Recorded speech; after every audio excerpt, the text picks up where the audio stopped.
और इधर लद्दाख के बाद सिक्किम में चीन को मुंह तोड़ जवाब देने के लिए हिंदुस्तान की सेना पूरी तरह से तैयार है। सिक्किम में 17,000 फीट की ऊंचाई पर सेना के त्रिशक्ति कोर के युद्ध अभ्यास ने ड्रैगन की नींद उड़ाकर रख दी है।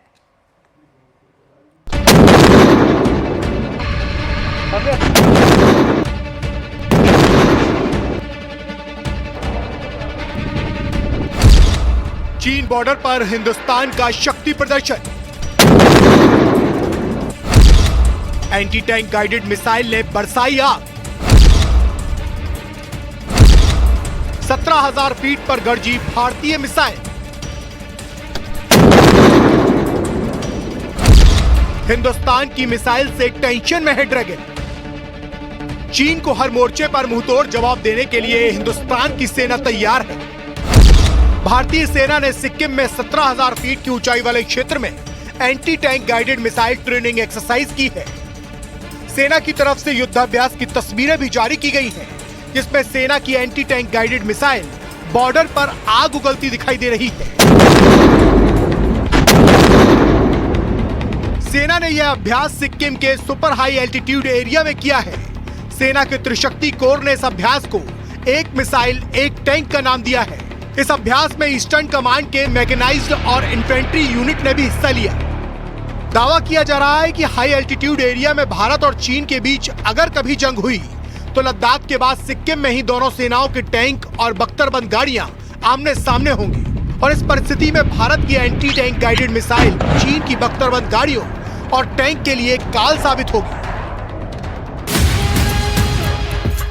हालांकि हाल फिलहाल ऐसे हालात नहीं हैं। रक्षा मंत्री राजनाथ सिंह का कहना है कि सीमा विवाद के कुछ मुद्दों पर चीन के साथ कमांडर लेवल की बातचीत चल रही है और इसका परिणाम सकारात्मक होगा, ऐसी सरकार को उम्मीद है। इस समय दोनों चाइना और भारत के बीच में कमांडर्स लेवल पर बातचीत चल रही है जी। कुछ इश्यूज हैं, कुछ इश्यूज 2013 के भी हैं जिनको कि रिजॉल्व करने की आवश्यकता है और वो ठीक तरीके से अभी बातचीत चल रही है। बातचीत का सिलसिला टूटा नहीं है और मैं तो यही उम्मीद करता हूं कि बातचीत के द्वारा इसका कोई न कोई समाधान निकलेगा।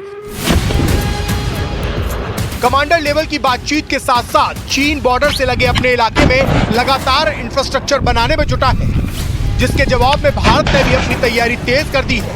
रक्षा मंत्री राजनाथ सिंह का दावा है कि भारत तेजी से अपनी सीमाओं पर इंफ्रास्ट्रक्चर डेवलप कर रहा है।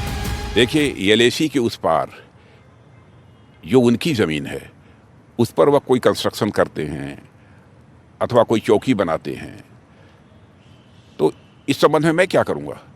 एलएसी के इस पार वो करें, एलएसी के इस पार हम करें, लेकिन हम लोग भी तो अपना कंस्ट्रक्शन का काम कर रहे हैं। हमारे बॉर्डर रोड ऑर्गेनाइजेशन ने, अन्य सारी दूसरी एजेंसीज ने भी बॉर्डर के समीप काफी इंफ्रास्ट्रक्चर डेवलप हम लोगों ने भी किया है। मैं इसको स्वीकार करूंगा, उन्होंने किया है, हमने भी किया है। कुल मिलाकर चीन को मुंहतोड़ जवाब देने के लिए भारत की तैयारी पूरी है। बॉर्डर पर चीन के विस्तार के जवाब में भारत ने भी अपना डिफेंस सिस्टम मजबूत कर लिया है। भारतीय सेना चीन के बॉर्डर पर अपने शौर्य और पराक्रम का प्रदर्शन कर रही है, जिसे देखकर चीन के अरमान भी ठंडे पड़ते दिखाई दे रहे हैं।